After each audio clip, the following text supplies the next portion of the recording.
আমাদের সাথে যে আলোচনাটি হয়েছে সেনাবাহিনীর ঊর্ধ্বতন কর্তৃপক্ষ কর্তৃক, সেটি হচ্ছে আমরা মনে করছি সেটি রাজনৈতিক বিষয়ে হস্তক্ষেপ করা। রাজনীতিবিদরাই নির্ধারণ করবে রাজনীতির ঘটনা প্রবাহ বা চলমান যা কিছুই পরবর্তী রাজনীতি কোন দিকে যাবে সেটি রাজনীতিবিদদের হাতেই থাকা উচিত। তো সেই জায়গায় আমরা সন্ধিহান বলেই হচ্ছে আজকে গতকাল আমার স্টেটটি দিতে হয়েছে। আর যেটি বলেছেন যে 5 অগস্টের পরে আমাদের ফর্মাল ইনফর্মাল আমাদের সাথে সেনাবাহিনীর বিভিন্ন জায়গায় বিভিন্ন প্রোগ্রামে আমাদের দেখা সাক্ষাৎ হয়েছে। আর 11 তারিখের যে মিটিং সেটি প্রেক্ষাপট ছিল, সেখানে অপর প্রান্তে ঊর্ধ্বতন কর্তৃপক্ষ উপস্থিত ছিলেন এবং সেখানে আমার স্ট্যাটাসে আমি ডিসক্লোজ করেছি, আমি আমার স্ট্যাটাসেই হচ্ছে আমি ডিসক্লোজ করেছি যে ওখানে সবকিছুই হচ্ছে উপস্থাপন করা হয়েছে। সেখানে বিষয়টি হচ্ছে যে আমরা এই বিষয়ে আলোচনা বিভিন্ন ল অ্যান্ড অর্ডার, আপনারা জানেন যে বর্তমানে ম্যাজিস্ট্রেসি পাওয়ার দেওয়া হয়েছে সেনাবাহিনীকে, ল অ্যান্ড অর্ডার সিচুয়েশন নিয়ে আমাদের মধ্যে অনেক প্রশ্ন রয়েছে। তো এইসব বিষয়গুলো নিয়ে কথা বলার জন্য হচ্ছে আমাদেরকে আহ্বান জানানো হয়েছিল। এবং হচ্ছে কিছুদিন আগে আপনারা সেনাপ্রধানের একটা বক্তব্য দেখেছেন, যেই বক্তব্যকে আমি ব্যক্তিগতভাবে বা আমরা অনেকেই দেশের মধ্যে এটা নিয়ে কথা হয়েছে যে এটাকে রাজনৈতিক পরিমণ্ডলে অসমীচীন হিসাবে ধরা হয়েছে।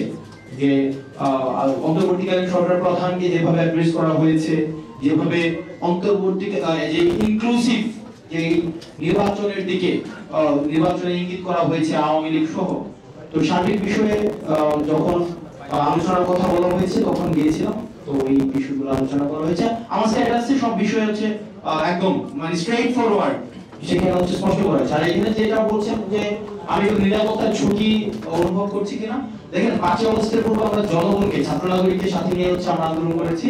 ফেসিবাদ বিরোধী একটা শক্তি ছিল, এজেন্সি ছিল, রাষ্ট্রপক্ষ আমাদের বিরুদ্ধে ছিল। তো তখন আমাদের লড়াই, তো আমরা বারবার বলছি আমাদের লড়াই এখনো অব্যাহত রয়েছে। সুতরাং এই বিষয়গুলোকে আমরা যতক্ষণ পর্যন্ত ছাত্র নাগরিক এবং এই ফেসিবাদ বিরোধী ক্রিয়াশীল রাজনৈতিক দলগুলো আমরা ঐক্যবদ্ধ রয়েছি, ততক্ষণ পর্যন্ত আমি কোনো নিরাপত্তার ঝুঁকি এইসব আমি বোধ করছি না।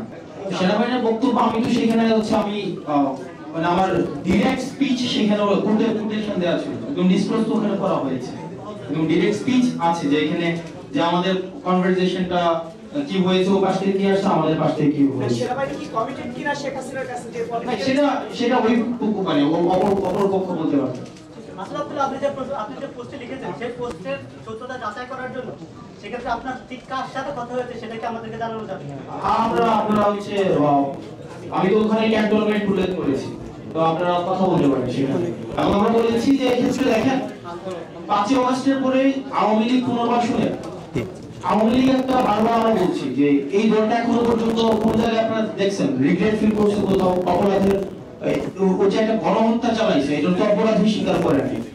তো আমরা আমাদের জায়গা থেকে স্পষ্ট করতে চাই আওয়ামী লীগের আগে বিচার নিশ্চিত করতে হবে, তাকে দল হিসাবে বিচার নিশ্চিত করতে হবে, অপরাধ স্বীকার করতে হবে, তারপর অন্য কোনো আলোচনা হইতে পারে। এর আগে কোনো ধরনের আলোচনা হইতে পারবে না, আমরা বলেছি যে 5 অগস্টের পরে আওয়ামী লীগের নাম পুনরাবৃত্তি করছি। 5 অগস্ট পরে আওয়ামী লীগের নাম, মার্কা এবং আদর্শ এই তিনটাই হচ্ছে অপ্রাসঙ্গিক। এখন এটাকে যদি মানে বিদেশি ষড়যন্ত্র অথবা দেশীয় কোনো ষড়যন্ত্র বা এজেন্সি থেকে কোনো ধরনের এখানে অপচেষ্টা চালানো হয়, সেক্ষেত্রে আমরা সাধারণ মানুষের কাছে কমিটেড, আমরা ছাত্র নাগরিকের কাছে কমিটেড। আমরা নির্যাতিত, নিপীড়িত, বঞ্চিত, গুম খুন হত্যা শিকার যারা দীর্ঘ 1.5 দশকের বেশি সময় ধরে হয়েছে, না রাজনৈতিকভাবে নির্যাতিত যেই ক্রিয়াশীল রাজনৈতিক দলগুলো হয়েছে, আমরা তাদের কাছে কমিটেড। কোন এজেন্সি, কোন বিদেশি কোনো হচ্ছে কোন কর্তৃপক্ষ কারোর কাছে আমরা কমিটেড।